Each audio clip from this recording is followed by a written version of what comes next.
चलिए क्या बच्चों की।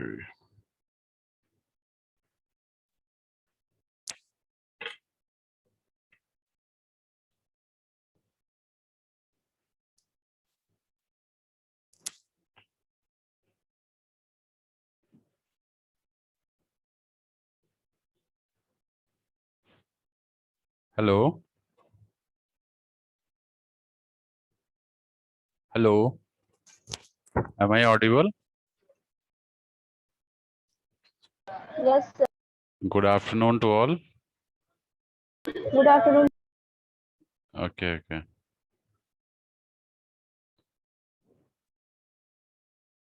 सो I think we all are audible now. Okay, so I am going to just explain the boundary condition, clear, in this unit, clear. So electrostatics में ये boundary condition बहुत important part है, ठीक है। इससे questions भी बहुत बार पेपर में पूछे गए हैं, ठीक है। लास्ट टाइम हमने आप लोग को जस्ट वेट एक मिनट, ये स्क्रीन शेयर हो रही है सभी को? This screen is share to all? Yes, sir. अच्छा, लास्ट टाइम हम लोगों ने continuity equation and relaxation time ये हम लोगों ने कर लिया था, ठीक है। और रिलैक्सेशन टाइम मैंने कराया था ना लास्ट टाइम आपको, ठीक है। हेलो हेलो बेटा, आवाज आ रही है? Yes, sir. हाँ, तो हमने लास्ट टाइम कॉन्टिन्यूटी इक्वेशन और रिलैक्सेशन टाइम की का पढ़ा था हम लोगों ने, ठीक है। अब आज जो मैं डिस्कस करने जा रहा हूँ, boundary condition at conductor surface in free space, clear. ये हमें निकालना है। तो सबसे पहले तो आपको ये बता देते हैं कि बाउंड्री कंडीशन होती क्या है। बाउंड्री कंडीशन बेसिकली जो है, ये हमारी, चाहे वो इलेक्ट्रोस्टैटिक फील्ड हो चाहे मैग्नेटोस्टैटिक फील्ड हो, ठीक है। इसमें जो बाउंड्री कंडीशन है ये बेसिकली डिफाइन क्या करता है कि how can you show, suppose एक सिलेंड्रिकल सर्कुलर सिलेंड्रिकल बॉडी है या एक हमारे पास रेक्टेंगुलर बॉडी है, ठीक है।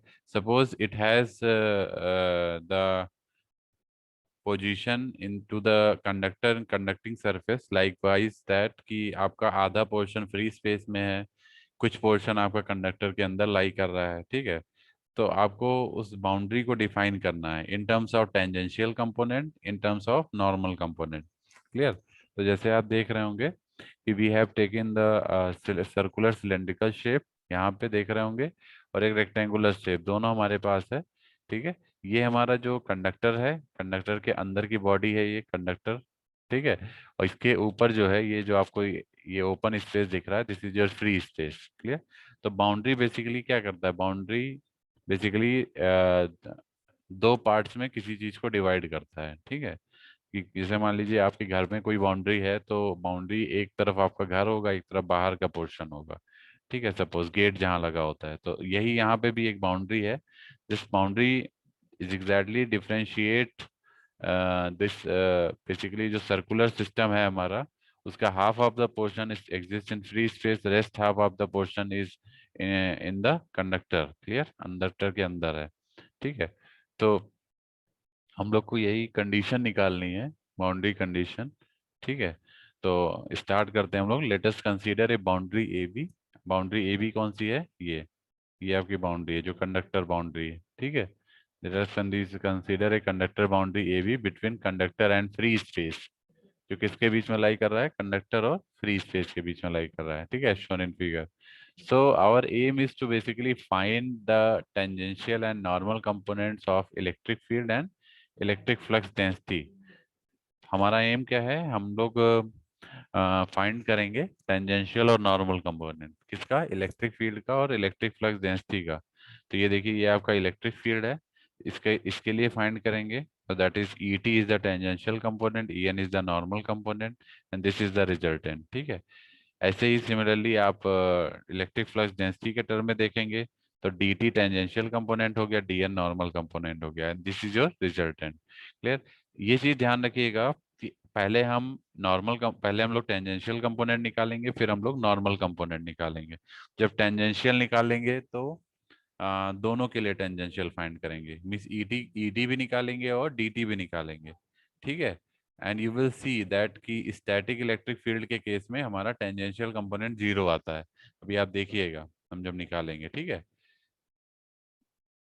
और नॉर्मल कंपोनेंट जब निकालेंगे तो वो भी हम दोनों के लिए फाइंड करेंगे, as well as electric field का normal component, as well as ये आपका जो फ्लक्स डेंसिटी है उसका भी normal component, that is D N, ठीक है। और किसके रेस्पेक्ट में फाइंड करेंगे? जो टेंजेंशियल कंपोनेंट निकालेंगे वो हम इस रेक्टेंगुलर सरफेस के लिए फाइंड करेंगे जो कि बाउंड्री पे रखा हुआ है कंडक्टर की। और जब हम नॉर्मल कंपोनेंट फाइंड करेंगे तो हम इस सर्कुलर सिलेंड्रिकल सरफेस के लिए फाइंड करेंगे, ठीक है, जो कि अगेन बाउंड्री पे रखा हुआ है। तो पहले हम सी के लिए सॉल्व करेंगे, फिर बी के लिए सॉल्व करेंगे, and we will calculate the D T, E T, D N, E N, ठीक है। Is it clear? सभी को समझ में आ गया ये? हेलो।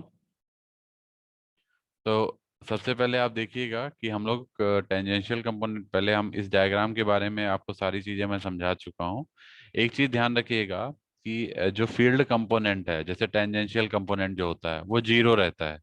जैसे बेसिकली क्या है, जो हमारा ये ईटी है या हमारा ये डीटी है, ये चूंकि सरफेस पे ही लाई कर रहा है तो ये टेंजेंशियल कंपोनेंट हमारे 0 रहेंगे। क्यों 0 रहेंगे? क्योंकि जैसे आपको पता है इलेक्ट्रिक फील्ड हमारा फील्ड फोर्स के डायरेक्टली प्रोपोर्शनल होता है, ठीक है। और जो हम फील्ड की बात करते हैं, चाहे वो फील्ड कोई भी हो, इलेक्ट्रिक फील्ड हो या मैग्नेटिक फील्ड हो, that is directly related with the what charge and current, clear. So कहने का मतलब है कि हमारे इस कंडक्टिंग बॉडी के ऊपर चार्ज एग्जिस्ट कर रहा है, ये सभी को समझ में आ रहा है, तभी तो ये कंडक्टर है, ठीक है। और अगर इस पे हम फोर्स एक्ट करेगा, फोर्स एक्ट करने का मतलब क्या है कि इस पे जब आप इलेक्ट्रिक फील्ड अप्लाई करेंगे तो इलेक्ट्रिक फील्ड की वजह से फोर्स क्रिएट होगा, F is equal to Q into E होता है, ठीक है। फोर्स क्रिएट होगा तो वो क्या करेगा, जो भी चार्ज आपके यहाँ पे होंगे उनको डिस्प्लेस करेगा, और डिस्प्लेस करेगा तो आपकी स्टैटिक कंडीशन फुलफिल नहीं हो पाएगी। और आपने पहले से ही कंडीशन क्या लिया हुआ है, electrostatic condition. Electrostatic field means your field is static, not movement in the field. और अभी आप क्या करेंगे, अगर आप फोर्स लगाते हैं तो आपके चार्ज मूव करेंगे, चार्ज मूव करेंगे तो इलेक्ट्रिक फील्ड मूव करेगा due to change of force. तो ये कंडीशन होल्ड नहीं हो पाएगी, that is your electrostatic field condition, ठीक है। तो हमें ये कंडीशन होल्ड कराना है, इलेक्ट्रोस्टैटिक कंडीशन को, ठीक है। तो इलेक्ट्रोस्टैटिक कंडीशन होल्ड करने का मतलब है कि हमारे जो टेंजेंशियल और ईटी और डीटी होंगे वो 0 आने चाहिए। तो हम लोग देखेंगे अभी। तो we will find the electric flux density D. ये देख सकते हैं इलेक्ट्रिक फ्लक्स डेंसिटी भी हमारा दो कंपोनेंट में डिवाइडेड है, normal component and tangential component, you can see over here, ठीक है। सिमिलरली और electric field component is divided into normal component and tangential component, ठीक है। अब देखिए यहाँ पे अगर हम बात करें टेंजेंशियल कंपोनेंट्स की, तो टेंजेंशियल कंपोनेंट में पहले देखिए, to find the tangential component mathematically we consider a Gaussian surface. हम लोग क्या लेंगे, एक गॉसियन सरफेस लेंगे, A B C D A, ये हमारा एक गॉसियन सरफेस है, ठीक है। ए बी सी डी और A, this is your Gaussian surface.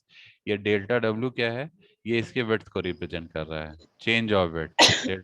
Delta W means change of width from B to A, ठीक है। This is your change of width and this is your length delta L, this is your change of length. तो total length यहाँ B से लेके सी तक की हमारी delta L है, ठीक है। चेंज ऑफ लेंथ क्या होगा, सी माइनस बी होगा, ठीक है। Length of C to B जो आपका आएगा वो चेंज ऑफ लेंथ होगा, ठीक है। इधर साइड अगर आप देखेंगे तो ये हमारा जो है ये बाउंड्री पे दो पार्ट में डिवाइड हो रहा है। If you see the boundary, ये हमारी कंडक्टर की बाउंड्री है। इस बाउंड्री पे ये हमारे दो पार्ट में डिवाइड हो रहा है, एक तो बी से B dash and then B dash to C. So ये टोटल जो लेंथ है, this total length is divided into two part, B to B dash and B dash to C. So it means B से B dash के लिए हमारा delta L by to होगा, और B dash से सी के लिए भी डेल्टा एल बाई टू होगा। सिमिलरली आपका इधर साइड में भी, ठीक है। इधर साइड आप देखेंगे तो हमारा ये डेल्टा एल है टोटल, ठीक है।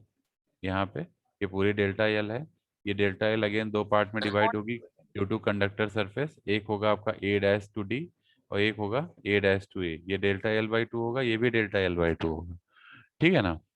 तो और एक बात और ध्यान रखिएगा, जो भी कंडक्टर के अंदर की बॉडी में जो भी आप निकालेंगे, जैसे ये कंडक्टर है, ये कंडक्टर का इनर सरफेस है, ठीक है, अंदर का तरफ, और इसके ऊपर देखेंगे तो ये आउटर सरफेस है। तो आउटर सरफेस आपका पूरा फ्री स्पेस है, ठीक है। लेकिन इनर सरफेस अगर आप देखेंगे तो एक डाइलेक्ट्रिक मीडियम का काम कर रहा है, तो यहाँ पे जो इनर सरफेस होगा वो एज ए डाइलेक्ट्रिक काम करेगा, मतलब वो एज ए कह सकते हैं कि कंडक्टर का इनर कोर पार्ट हो गया, लेकिन जो बाहर का सरफेस है वो फ्री स्पेस है, तो ये आपका फ्री स्पेस है, ठीक है। तो जो भी अंदर एग्जिस्ट करेगा as per the Gauss law या कंजर्वेशन ऑफ चार्ज समझ सकते हैं आप, कि जो भी इस कंडक्टर के अंदर एग्जिस्ट करेगा तो वहां पे सारी चीजें जीरो होगी। कहने का मतलब है इलेक्ट्रिक फील्ड कंपोनेंट जो भी आप निकालेंगे with in conductor, not outside conductor, हम फ्री स्पेस की बात अभी नहीं कर रहे हैं, हम अंदर की बात कर रहे हैं, ये अंदर का पोर्शन है, ठीक है। तो जो अंदर का देखेंगे तो अंदर जो भी हमारे इलेक्ट्रिक फील्ड कंपोनेंट होंगे वो जीरो होंगे, ठीक है। तो जैसे ये आपका, आप ये देखेंगे अगर इस सरफेस को देख रहे हैं जो कि गॉसियन सरफेस है, इसमें जो ए डैश बी डैश सी और डी, ये पूरा कंपोनेंट आपका जो है ये कहाँ लाई कर रहा है, ये कंडक्टर के अंदर लाई कर रहा है, ठीक है। लेकिन जो इसके ऊपर वाला पोर्शन है जैसे ये वाला, ये आपका कंडक्टर के बाहर फ्री स्पेस में लाई कर रहा है, ठीक है। तो हमारा जो रिजल्ट आएगा वो इसी की वजह से आएगा जो बाहर लाई कर रहा है, बाकी जो अंदर वाला पोर्शन है ये आपको जीरो रिजल्ट देगा, ठीक है। लेकिन जब हम इसकी एनालिसिस कर रहे होंगे to find the tangential component using Gauss law, तो हम सभी को ऐड करेंगे क्योंकि ये सरफेस हमारी क्लोज सरफेस है, ए से बी, फिर बी से बी डैश, फिर बी डैश से सी, प्लस सी से डी, फिर डी से ए डैश, फिर ए डैश से ए, ठीक है। ये पूरा क्लोज सरफेस है तो हम सारे लाइंस को कवर करेंगे, ठीक है ना। लेकिन फिर हम देखेंगे कि जो हमारा अंदर लाई कर रहा है वो जीरो हो जाएगा, वहां इलेक्ट्रिक फील्ड जीरो हो जाएगा due to the conservation of charge. Conservation of charge क्या कहता है, you can neither create the charge not destroy the charge, ठीक है। तो उसी कंडीशन में हम लोग इसको नेट चार्ज हमारा जो अंदर होगा वो जीरो हो जाएगा, नेट चार्ज जीरो होगा इसलिए इलेक्ट्रिक फील्ड भी जीरो हो जाएगा क्योंकि charge directly proportional to electric field है, ठीक है। तो यहाँ पे देखिए, now we are finding the tangential component first. So to find the tangential component mathematically, we consider a Gaussian surface ABCDA as shown in figure. So let us move a unit positive charge along this closed path. ठीक है, हमने क्या किया, एक unit positive charge लिया और उसको चारों तरफ हमने मूव कराया इस क्लोज सरफेस के, ये जो ABCD है इसके चारों तरफ हम मूव करा रहे हैं, ठीक है, एक चार्ज लेके। तो फिर इसमें अगर हम देखें तो हमारा जो चूंकि क्लोज पाथ है तो no net work done will be there, work done zero हो जाएगा क्योंकि आप जहां से चल रहे हैं वहीं पहुंच जा रहे हैं, तो no work will be required, या ये कह सकते हैं net work done will be zero, क्योंकि आप जहां से चले वहीं पहुंच गए। Are you getting my point. ये देखिए अगर आप ए से चले फिर ए से होते होते होते होते फिर ए पे पहुंच गए तो net work done will be what, zero, ठीक है। तो नेट वर्क डन हमारा क्या हो जाएगा, as per the Gauss law condition E dot D L is equal to line integral E dot D L is equal to zero, ठीक है, क्योंकि सरफेस गॉसियन है तो line integral will be zero, क्योंकि क्लोज लूप बन रहा है इसलिए लाइन इंटीग्रल जीरो हो जाएगा, तो E dot D L is equal to zero. अब E डॉट डी एल जो क्लोज लूप में है इसको हम ब्रेक करेंगे डिफरेंट डिफरेंट सेगमेंट के लिए, जैसे पहले हम A से B के लिए देखे, फिर B से C के लिए देखे, फिर C से D के लिए देखे, फिर D से A के लिए देखे, ये कैसे हम चल रहे हैं आप देख सकते हैं। ये जो पूरा क्लोज लूप लाइन इंटीग्रल है ये ए से बी, बी से सी, सी से डी और डी से ए में डिवाइडेड है, ठीक है, चार पोर्शन में डिवाइडेड है। फर्दर आप अगर देखेंगे तो बी से सी आपका दो पार्ट में डिवाइडेड है, बी से बी डैश और बी डैश से सी। बी डैश से सी आपका कंडक्टर के अंदर का पार्ट है और बी से बी डैश आपका कंडक्टर के बाहर फ्री स्पेस का पार्ट है, ठीक है। सिमिलरली ए डैश से डी देखेंगे तो कंडक्टर के अंदर का पार्ट है और ए डैश से ए बाहर का पार्ट है, ठीक है। अभी हम फर्दर भी डिवाइड करेंगे तो ये देख सकते हैं आप नीचे की लाइन, ये वाली लाइन अगर आप देखेंगे, ये वाली लाइन, ठीक है, तो इसमें आपको दिख रहा होगा कि हमने इसको फर्दर डिवाइड किया है, ठीक है, क्लियर। तो देखिए ए से बी ये तो एज इट इज रहेगा क्योंकि ऊपर वाली लाइन में कोई डिवीजन नहीं हो रहा है, जो साइड वाली लाइन है जो कि आपकी बी से सी है, इसको हमने दो पार्ट में डिवाइड किया, बी से B dash E dot D L plus B dash to C E dot D L, ठीक है, हाफ हाफ पोर्शन में। सिमिलरली सी से डी आपका फिर से नीचे वाली लाइन आ जाएगी, विड्थ वाली लाइन, उसमें भी कोई डिवीजन नहीं हो रहा है तो ये एज इट इज रहेगा। उसके बाद जो नेक्स्ट डी टू ए है वो आपका हाँ डी टू ए जो है वो फिर से दो पार्ट में डिवाइडेड है, डी से ए डैश में और ए डैश से ए में। ये आपको अभी हमने डायग्राम में दिखाया, ठीक है। अब इसमें भी आपको हमने बताया भी कि जो कंडक्टर के अंदर का पार्ट है वहां पे फील्ड जीरो रहेगा। क्यों? क्योंकि due to conservation of charge the electric field component will also be zero. So that's why these components are zero. कौन कौन से कंपोनेंट? ये कंपोनेंट, ये कंपोनेंट और ये कंपोनेंट, तीनों कंपोनेंट जीरो हैं, हो रहे हैं क्योंकि तीनों ही अंदर लाई कर रहे हैं, ठीक है। क्लियर? केवल आपके कौन कौन से कंपोनेंट एग्जिस्ट करेंगे? ये करेगा और ये करेगा, ठीक है। यही तीन कंपोनेंट हमारे एग्जिस्ट करेंगे। So you can say the parts of the Gaussian surface B dash C, CD and A dash lie inside the conductor. So we know that inside the conductor there does not exist the electric field. ये क्यों नहीं exist करेगा? अभी हमने बताया due to conservation of charge no electric field will exist, क्योंकि अंदर की तरफ हमारा नेट चार्ज जीरो है, ठीक है। Hence E is equal to zero. तो अंदर वाले पोर्शन में सब जीरो हो गया, केवल तीन कंपोनेंट हमारे बचेंगे, ठीक है, जो भी हमने बताया आपको। अब इसको इंटीग्रेट करना है, ठीक है। तो E आप बाहर कर ली, यहाँ से E कौन सा कंपोनेंट निकल के आएगा? Tangential component. आप देखना चाहें तो देख सकते हैं, ए से बी की तरफ अगर आप देखेंगे तो क्या है? टेंजेंशियल कंपोनेंट ही है। ये देखिए इस डायरेक्शन में टेंजेंशियल कंपोनेंट है। ए से बी की तरफ देखिए तो ये हॉरिजॉन्टल वाला सब टेंजेंशियल कंपोनेंट है, ठीक है ना। तो ए से बी की तरफ हमारा टेंजेंशियल कंपोनेंट है, कौन सा? इलेक्ट्रिक फील्ड का, ठीक है। पहले हम इलेक्ट्रिक फील्ड निकालेंगे फिर डी की वैल्यू निकालेंगे। जब ई आ जाएगा तो डी भी आ जाएगा, ठीक है। D is equal to epsilon naught into E से है, आपको पता होगा, ठीक है। तो ए से बी हमारा जो टेंजेंशियल कंपोनेंट है वो ईटी हो जाएगा, और ईटी हो जाएगा। और दूसरी चीज जो ये डीएल है उसका इंटीग्रेशन एल आएगा, और एल का फिर अपर लिमिट माइनस लोअर लिमिट लगाएंगे तो बी माइनस ए हो जाएगा। तो दिस इज बी माइनस ए, और बी माइनस ए हमारा क्या है? Change of width, change of width. तो देखिए इस बी से ए तक आपका चेंज ऑफ विड्थ है, दैट इज डेल्टा डब्ल्यू। तो इसको हम किससे रिप्रेजेंट करेंगे? डेल्टा डब्ल्यू से रिप्रेजेंट करेंगे। तो this is your delta W, ठीक है। सिमिलरली बी से बी डैश अगर आप देखेंगे तो बी से बी डैश देखिए, ये आपका बी से बी डैश है। बी से बी डैश में क्या हो रहा है? बी से बी डैश में लेंथ कितनी हो जाएगी? डेल्टा एल बाई टू होगी, क्योंकि हाफ पोर्शन ही तो है ये बाहर की तरफ, बाकी रेस्ट हाफ अंदर था। अंदर वाले का तो फील्ड वाला कंपोनेंट जीरो हो गया, तो अंदर तो जीरो हो गया, कोई मतलब नहीं। जो बाहर का पोर्शन है उसमें जो डेल्टा एल हो जाएगा हाफ हो जाएगा डेल्टा एल बाई टू, ठीक है, लेंथ। तो यहाँ देख सकते हैं आप, ये सिमिलरली हमने यहाँ भी किया कि मिस डीएल ई को हमने बाहर किया और डीएल हमारा आ गया B dash minus B, B upper limit minus lower limit, और B dash minus B will be delta L by two, क्योंकि हाफ ही पोर्शन है जो बाहर है हमारा, ठीक है। और ई एन को हमने, ये जो ई है इसको हमने अंदर क्यों रखा है? कौन बताएगा? ये माइनस क्यों रखा है? और ई को ई एन क्यों लिखा है और माइनस क्यों लिखा है? कौन बताएगा? बताइए। ई एन का मतलब होता है normal component of electric field. तो अगर आप इस डायग्राम में देखेंगे तो जो हॉरिजॉन्टल है वो टेंजेंशियल हो गया, और वर्टिकल आपका नॉर्मल कंपोनेंट है, क्योंकि vertical is your normal component, ठीक है। तो इसका मतलब बी डैश से भी आपका जो इलेक्ट्रिक फील्ड होगा वो ई एन होगा, दैट इज नॉर्मल कंपोनेंट, ठीक है। और चूंकि ये डाउनवर्ड जा रहा है, ये किस डायरेक्शन में? डाउनवर्ड डायरेक्शन में। फील्ड की डायरेक्शन किधर है? डाउनवर्ड डायरेक्शन में। तो इस वजह से ये नेगेटिव हो रहा है, माइनस ई एन। क्लियर है? अगर अभी आप जब ए डैश से ए के लिए देखेंगे तो ये पॉजिटिव होगा, क्योंकि ये अपवर्ड जाएगा, ठीक है। क्लियर है सभी को? हेलो, क्लियर है बेटा? ऐसे सी से डी,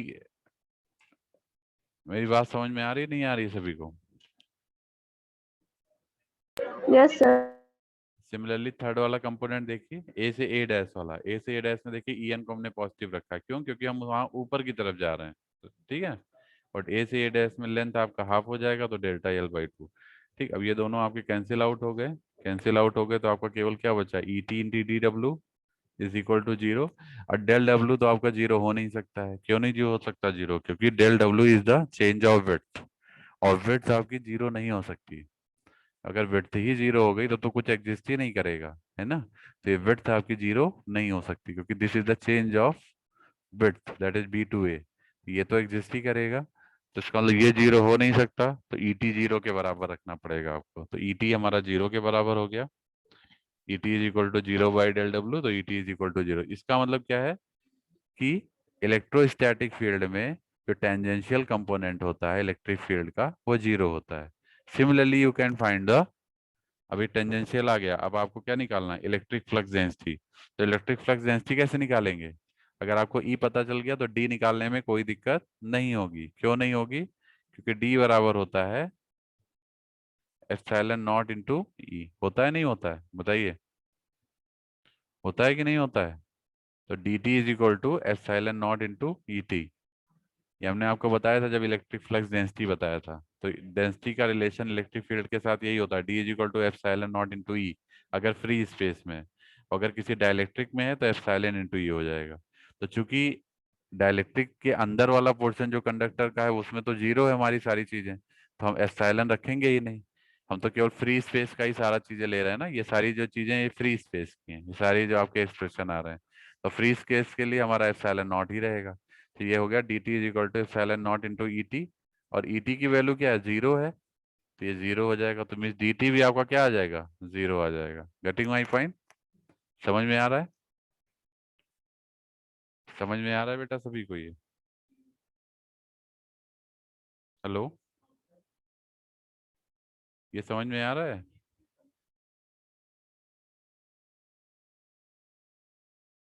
कोई रिस्पॉन्स नहीं दे रहा आप में। ये समझ में आ रहा है सभी को? Yes, sir. तो देखिए ये डी टी भी हमने निकाल लिया, डी टी भी हमारा जीरो आ गया। तो कहने का मतलब है कि इलेक्ट्रिक फील्ड का component and electric flux density दोनों ही टेंजेंशियल कंपोनेंट में जीरो होते हैं, ठीक है, बाउंड्री कंडीशंस में, ठीक है, इन फ्री स्पेस। अब अगर नॉर्मल कंपोनेंट की बात करें, अब ये टेंजेंशियल कंपोनेंट आ गया, now we will find the normal component. तो नॉर्मल कंपोनेंट निकालने के लिए हमको क्या करना पड़ेगा? सर्कुलर सिलेंड्रिकल सरफेस लेना पड़ेगा। क्या लेना पड़ेगा? बगल वाली सरफेस। तो बगल वाली सरफेस में कौन सी है? ये वाली है। Now we will consider this surface, that is circular cylindrical surface, to find the normal component. ठीक है, इससे हम लोग नॉर्मल कंपोनेंट निकालेंगे, क्योंकि इसमें आपका टेंजेंशियल कंपोनेंट एग्जिस्ट नहीं कर रहा है, केवल नॉर्मल कंपोनेंट ही एग्जिस्ट कर रहा है। लेकिन यहाँ पे आप देखेंगे तो यहाँ टेंजेंशियल और नॉर्मल दोनों एग्जिस्ट कर रहे हैं। सर यहाँ पे आपका टेंजेंशियल कंपोनेंट एग्जिस्ट कर रहा था, लेकिन यहाँ पे नॉर्मल कंपोनेंट एग्जिस्ट करेगा। ठीक है, तो देखिए इसको हम लोग कैसे फाइंड करेंगे? To derive the condition for normal component of electric field intensity at the boundary, we consider is cylindrical Gaussian surface as shown in figure B. ठीक है, इसको हमने ए बी सी नाम भी दे दिया था, ए बी सी डी चार हैं इसमें। ए और डी आपके जो कंपोनेंट का डिवीजन बता रहे हैं, और बी और सी आपके शेप्स को बता रहे हैं कि जो भी आपका सर्कुलर सिलेंड्रिकल शेप है या फिर रेक्टेंगुलर शेप है। ठीक है, ये चीजें बता रहे हैं। ठीक है, तो again we start with the Gaussian Gauss law. Gauss law क्या कहता है कि सर्कुलर सिलेंड्रिकल में हम लोग गॉस लॉ अप्लाई करते हैं, ठीक है, सरफेस के लिए। तो सरफेस में अगर हम गॉस लॉ अप्लाई करें तो एक वेक्टर हमारा सपोज डी है, तो क्लोज लूप सरफेस में जो गॉस लॉ कहता है कि D dot D S is equal to enclose charge, या enclose charge to that surface is equal to the flux passing through that surface. ठीक है, तो ये हमारा हो जाएगा इंटीग्रेशन डी डॉट, ये हमने गॉस लॉ में आप लोग को बताया था, दो हमने डेफिनेशंस बताई थी वहाँ पे, एक मैथमेटिकल फॉर्मुलेशन यही था। वहाँ हमने वेक्टर शायद ए लिया था या जो भी लिया हो, ठीक है। तो यहाँ हमने हमारा डी वेक्टर चल रहा है, डी इज इक्वल, डी क्या है बेसिकली? डी आपका फ्लक्स डेंसिटी है, ठीक है ना। क्या है? Flux density. वहां भी हमने शायद डी ही लिया है, डी फ्लक्स डेंसिटी है। D dot D S is equal to Q हो गया। ठीक है, और अगर किसी को नहीं याद आ रहा है तो मैं पीछे दिखा भी सकता हूँ, आई थिंक अगर इसमें होगा तो मैं आपको दिखा देता हूँ। इस वाले स्लाइड में नहीं है, लेकिन दूसरे स्लाइड में है। मैं आपको अभी टाइम मिलेगा तो दिखा दूंगा, हमने पढ़ाया है आप लोग को। ठीक है।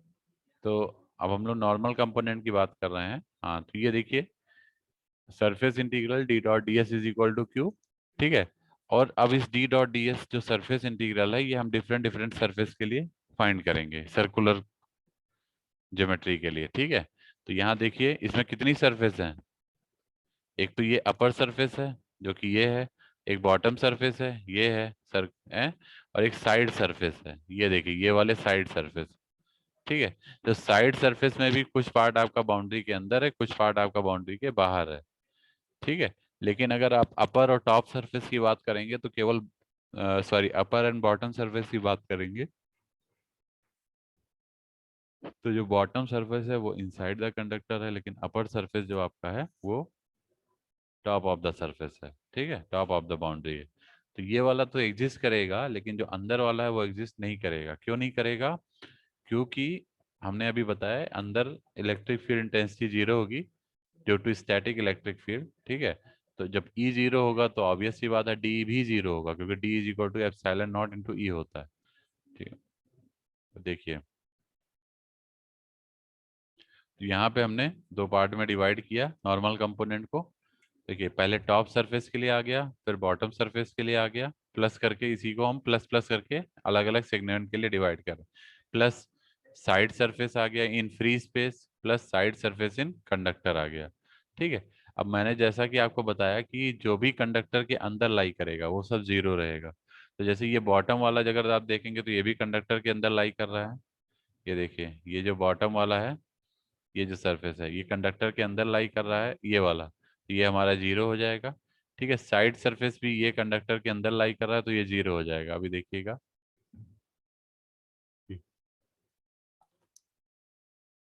देखिए साइड सरफेस भी हमारा कंडक्टर के अंदर वाला जीरो हो गया। केवल फ्री स्पेस जो सरफेस है वो एग्जिस्ट करेगा जो कि ऊपर की तरफ है बाउंड्री।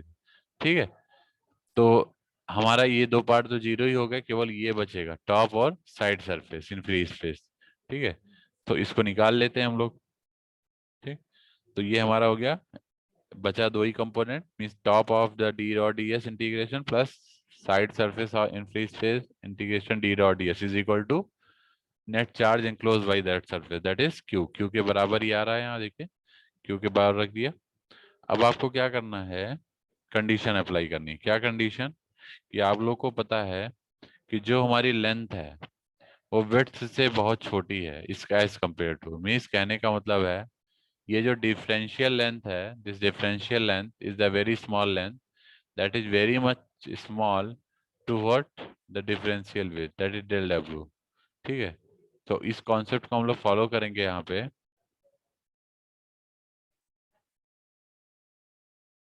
देखिए यहाँ हमने इसको फॉलो किया। ठीक। तो हमने क्या किया, dl is much less than dw, so the area of side surface is negligible. तो चूंकि विड्थ जो है हमारा differential width is much more greater than differential length. चूंकि डिफरेंशियल लेंथ आपका बहुत छोटा हो गया और डिफरेंशियल विड्थ आपका बहुत बड़ा हो गया, तो कहने का मतलब है कौन सा एरिया आपका नेग्लेक्ट हो जाएगा, विड्थ या लेंथ? बताइए।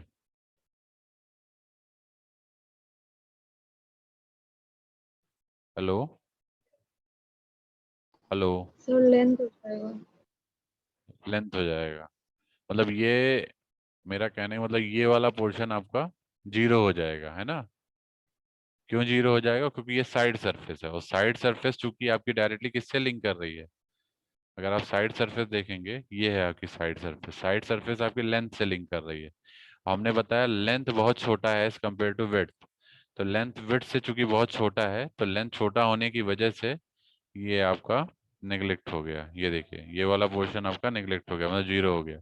तो केवल बचेगा टॉप सरफेस। तो integration D dot D S is equal to Q. और यहाँ पे भी आप देख सकते हैं, एक मिनट थोड़ा मैं इसको नीचे करता हूँ। इफ यू सी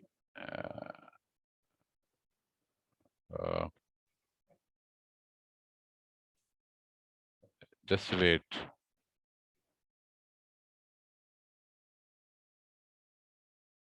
हाँ इफ यू सी फर्दर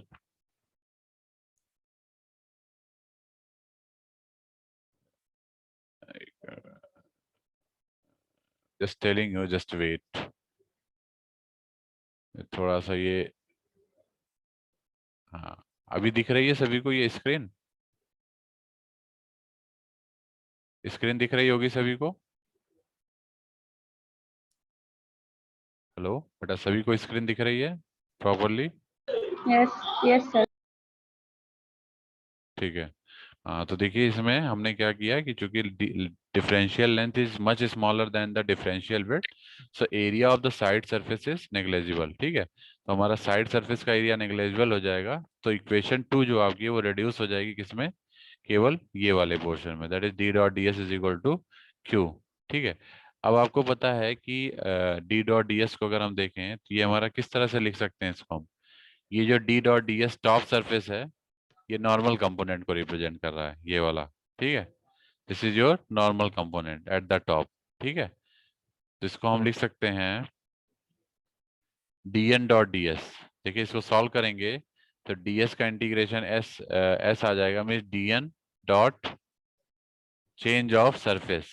ठीक है, तो D N dot del S is equal to Q, is equal to Q की वैल्यू हम लोग क्या लिख सकते हैं इन टर्म्स ऑफ सरफेस इंटीग्रेशन? आपको पता है, ऐसे समझ लीजिए, मैं बता देता हूँ, एक लाइन यहाँ पे आपका थोड़ा सा मिसिंग है।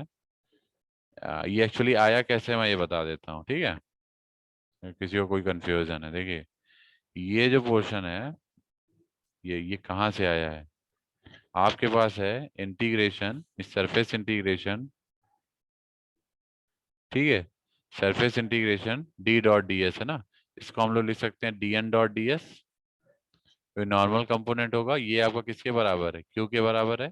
और क्यू क्या होता है? What is the value of Q in surface integration form? Q is equal to Rho is ds. Rho S D S. Very good. ठीक है, तो basically rho S into D S, ये आपका क्यू है। ठीक है, तो अब हम इसको क्या करेंगे, आप देख सकते हैं दोनों साइड हमारे सरफेस इंटीग्रेशन है, तो ये हट जाएंगे, तो केवल आपका बचेगा D N dot D S is equal to rho S D S. ठीक है, डी एस से डी एस कैंसिल हो जाएगा, तो आपका बचेगा rho S is equal to D N. ये यहाँ से आया है। ठीक है, तो आपको थोड़ा समझने के लिए मैंने ये लाइन ऐड किया है, क्योंकि ये लाइन हमने यहाँ नहीं ऐड किया था, तो इस वजह से ये ऐसा हो रहा है। ठीक है, ये जो टर्म आ रहा है वो यहाँ से आया है। क्लियर है सभी को? बताइए, ये सभी को क्लियर है बेटा? कोई डाउट तो नहीं किसी को? हेलो, किसी को कोई डाउट तो नहीं है यहाँ अभी? आगे बढ़े? No sir. तो देखिए, अब जब dn आ गया तो normal component of electric flux density आपको मिल गया। अभी आपको इलेक्ट्रिक फील्ड इंटेंसिटी निकालना है, क्योंकि दोनों कंपोनेंट जो भी, चाहे टेंजेंशियल निकालो चाहे नॉर्मल कंपोनेंट निकालो, उसमें दोनों ही कंपोनेंट आपको निकालने पड़ेंगे। टेंजेंशियल के लिए भी इलेक्ट्रिक फील्ड इंटेंसिटी और electric flux density, that is ET और डीटी। ऐसे नॉर्मल के लिए भी ईएन और डीएन दोनों ही निकालने हैं। ठीक है ना, तो डीएन जब निकल आया तो ईएन निकालने में कोई दिक्कत नहीं होगी, क्योंकि डी बराबर होता है एप्सिलॉन नॉट इंटू ई। यहाँ एप्सिलॉन नॉट हम क्यों ले रहे हैं? एप्सिलॉन क्यों नहीं लिया, कौन बताएगा? यहाँ मैं एप्सिलॉन नॉट क्यों रख रहा हूँ? डी बराबर होता है एप्सिलॉन, ये डी डीएन है, ये एप्सिलॉन नॉट इंटू पहले नोट की वैल्यू फिक्स होती है। है। ये मैं कह रहा हूँ, ये एप्सिलॉन नॉट क्यों रखा है, इसको मैंने एप्सिलॉन क्यों नहीं रखा? बताइए, कौन बताएगा?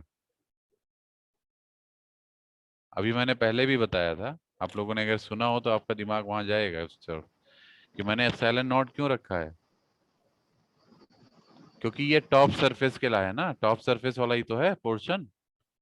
ये देखिए, ये टॉप सरफेस वाला ही तो पोर्शन है। इफ यू सी, हेलो, ये देखिए, ये टॉप सरफेस ही तो बचा था आपका, ये तो जीरो हो गया था, ये बचा था, इसी के लिए तो हम सॉल्व किए हैं। तो जो टॉप सरफेस है आपकी, वो टॉप सरफेस फ्री स्पेस में लाई कर रही है। देखिए, टॉप सरफेस कहाँ लाई कर रही है? ये जो टॉप सरफेस है कहाँ है? कंडक्टर के ऊपर है, तो फ्री स्पेस में है ना। तो फ्री स्पेस के लिए परमिटिविटी क्या होगी? एप्सिलॉन नॉट होगी, नहीं होगी?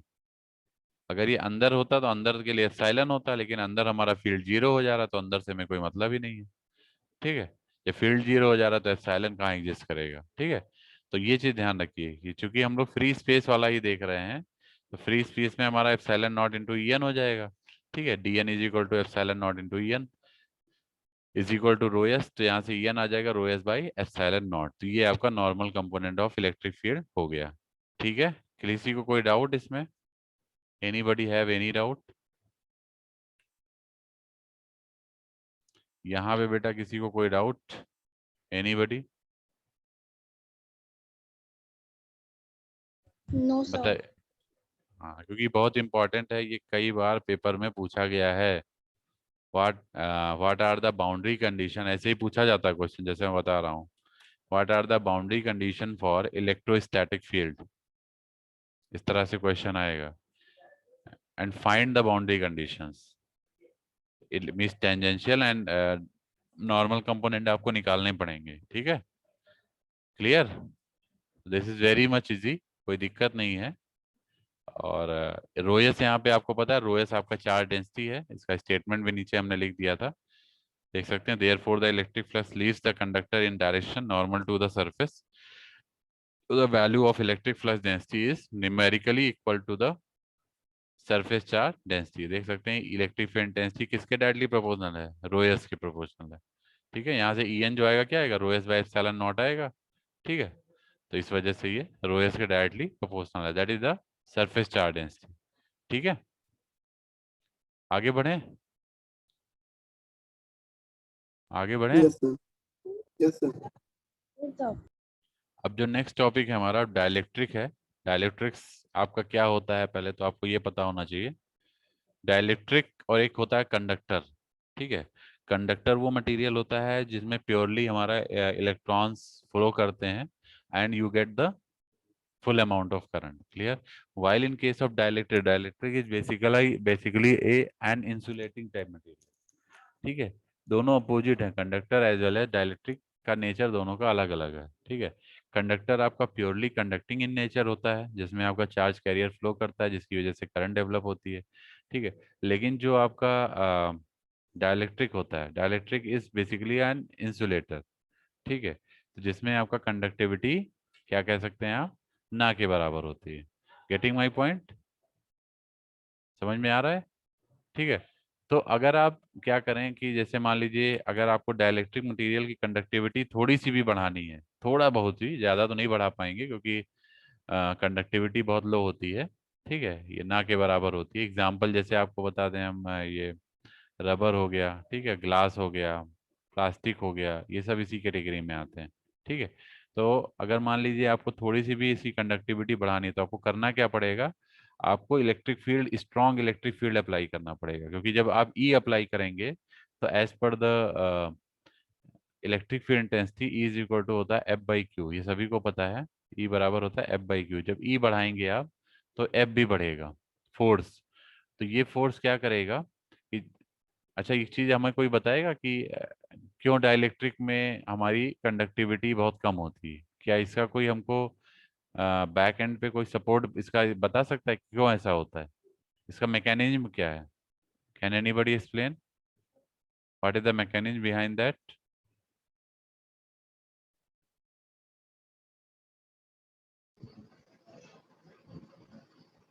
कोई बताएगा बेटा मैकेनिज्म कि क्या मैकेनिज्म है, क्यों ऐसा होता है कि जो हमारा सर इसमें डाइलेक्ट्रिक है इलेक्ट्रॉन बहुत कम प्रेजेंट होता है। बहुत कम प्रेजेंट होते हैं? अच्छा, यस सर। अभी आपका आंसर बहुत अधूरा है, और कोई बताएगा? इलेक्ट्रॉन्स नहीं कम मौजूद होते हैं, फ्री इलेक्ट्रॉन्स कम मौजूद होते हैं। क्योंकि जब फ्री इलेक्ट्रॉन्स आपके पास होंगे, दो तरीके से चार्ज कैरियर होता है, एक स्टैटिक चार्ज और एक डायनेमिक चार्ज, ठीक है। डायनेमिक चार्ज का मतलब है कि जो मूव कर रहा है, ठीक है, जो कंडक्टिव इन नेचर है। जब कंडक्टिव इन नेचर होगा तभी वो करंट दे पाएगा। अगर कोई चीज स्टैटिक है, अपनी जगह पे स्थिर है, वो मूव ही नहीं कर रहा है, तो आपको कहाँ से करंट मिलेगी? Are you getting my point? Yes sir. I is equal to आपने पढ़ा होगा D Q by D T. I is equal to आपने रिलेशन पढ़ा होगा करंट का, I is equal to D Q by D T. इसका क्या मतलब होता है? Rate of change of charge, मतलब टाइम के साथ चार्ज चेंज हो रहा है तभी आपको करंट मिल रही है। Are you getting my point? अगर ये स्टैटिक हो गया, ये चेंज नहीं होगा, अगर ये क्यू अगर आपका फिक्स हो गया, ठीक है, तो आपको कोई करंट नहीं मिलेगी।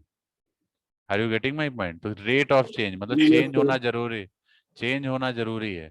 अब जैसे अगर हम इसका सिग्निफिकेंस की बात करें, तो सिग्निफिकेंस कैसे कि जैसे आपने देखा होगा न्यूक्लियस होता है, क्या होता है? न्यूक्लियस।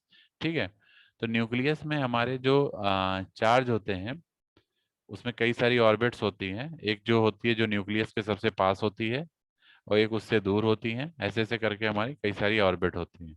ठीक है, तो जो